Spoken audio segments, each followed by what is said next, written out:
Breastfeeding is a common practice among women all over the world. Whether women breastfeed or choose other alternatives for supplying nutrients to their young, there are many factors that go into the decision on what is the proper way to feed their children. Because of the current popular controversy surrounding breastfeeding and stigma against mothers who do so, there are various viewpoints that new mothers take into consideration when deciding whether or not to breastfeed. Good morning, my name is Adriana Barbera. My name is Jose Rodriguez. My name is Ali Bernabi. My name is Rosie Rodriguez. And my name is Jack Sachs. Our research question is, to what extent have controversies surrounding breastfeeding in the United States impacted women's breastfeeding choices in the last 30 years? Our claim is that controversies surrounding breastfeeding have impacted women in a scientific, social, and cultural perspective. Breastfeeding is very beneficial both physically and mentally towards babies. For example, breast milk contains nutrients that help develop a baby's immune system, which can prevent sicknesses and developing allergies. It can also significantly cut the risks of sudden infant death syndrome, obesity, and types 1 and 2 diabetes.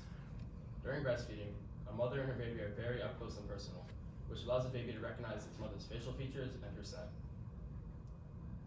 Breastfeeding is not only beneficial for babies, but for mothers as well.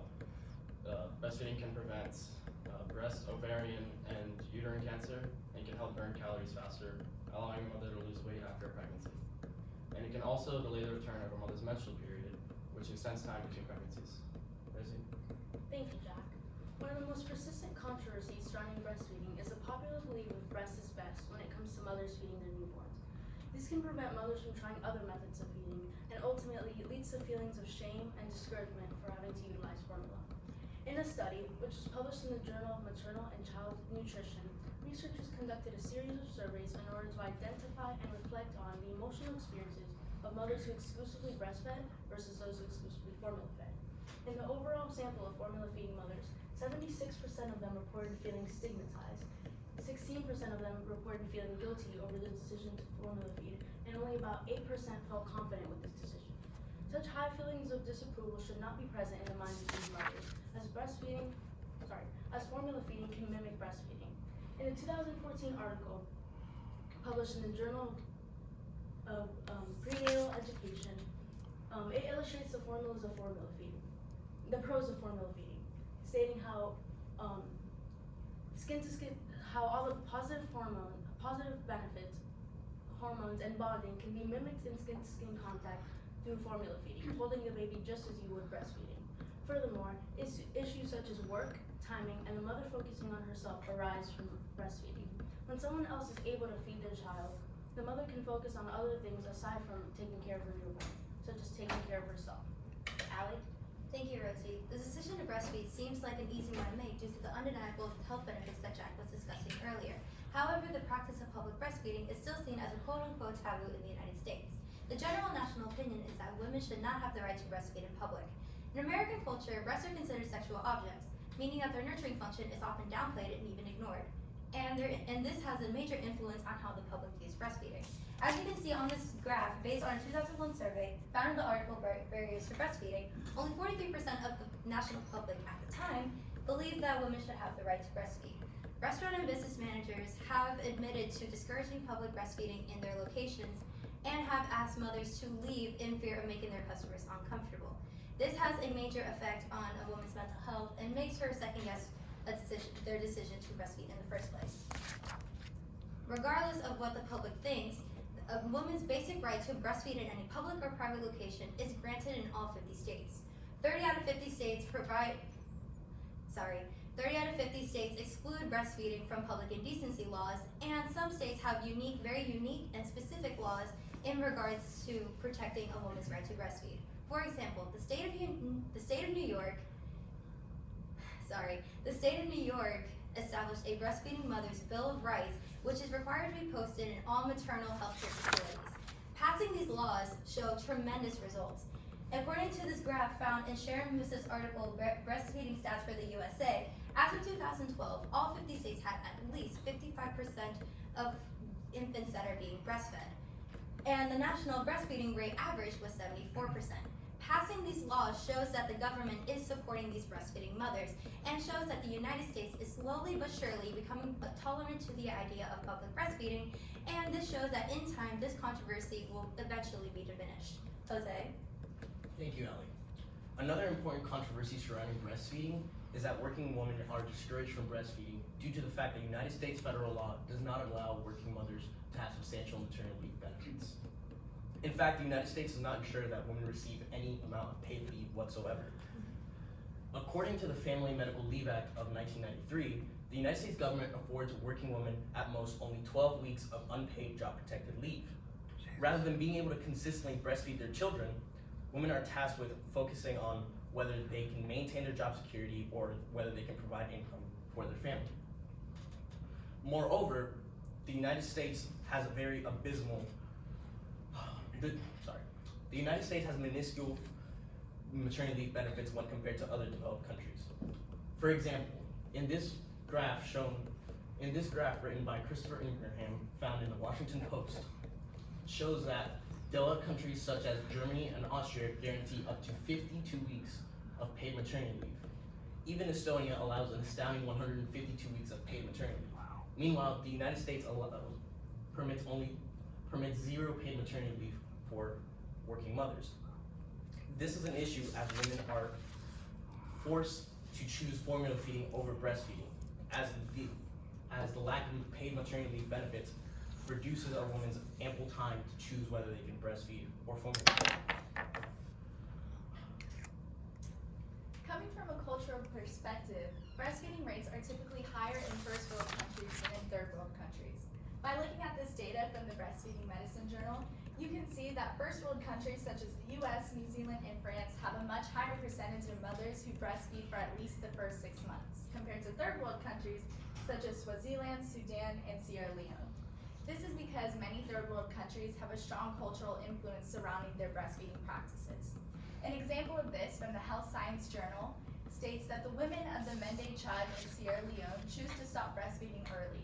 This civilization believes that the sperm can contaminate mother's milk. As a consequence, due to the specific ideas about breastfeeding and the children's weaning, the children die from malnutrition. The significance of this is that breastfeeding and infant health can be directly related. By looking at this world infant mortality rate map from the Population Reference Bureau, you can see that third world countries in sub-Saharan Africa have the highest infant mortality rates compared to more developed countries such as the US and Canada. The main causes of infant mortality is malnutrition and illnesses that attack the immune system of newborn babies. And as previously mentioned by Jack, these are things that can be avoided with prolonged breastfeeding. Some of our solutions to eliminate controversies surrounding breastfeeding are to have campaigns led by legislatures in support of breastfeeding. Having laws that protect a woman's ability to breastfeed are very beneficial for a woman's ability to choose whether to formula feed or breastfeed. For example, Ali's point saying that 30 out of the 50 states exclude breastfeeding from public indecency laws would be a perfect solution if it was consistent across all 50 states. Additionally, giving working mothers the benefit of paid maternity leave will give them ample time to choose whether breastfeeding or formula feeding is the most beneficial way to raise children. And finally, encouraging proper breastfeeding practices that will be most beneficial to infants will also be the most effective way to encourage a woman's ability to choose. Finally, all these solutions will take time as it is part of public opinion and therefore is all based on everyone's choice of everyone's ability to decide whether these solutions are actually beneficial.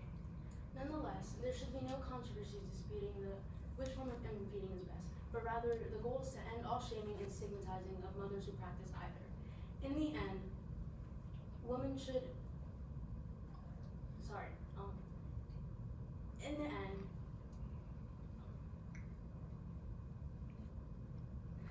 the workplace should encourage mothers to act independently, and the public simply shouldn't opinionate, as public breastfeeding is legal and should not be frowned upon.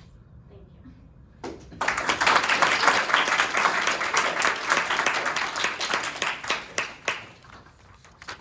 All right, Jack, we'll start with you and work our way down. First question, Jack. Describe how the content of the team presentation was changed as a result of you guys talking about stuff.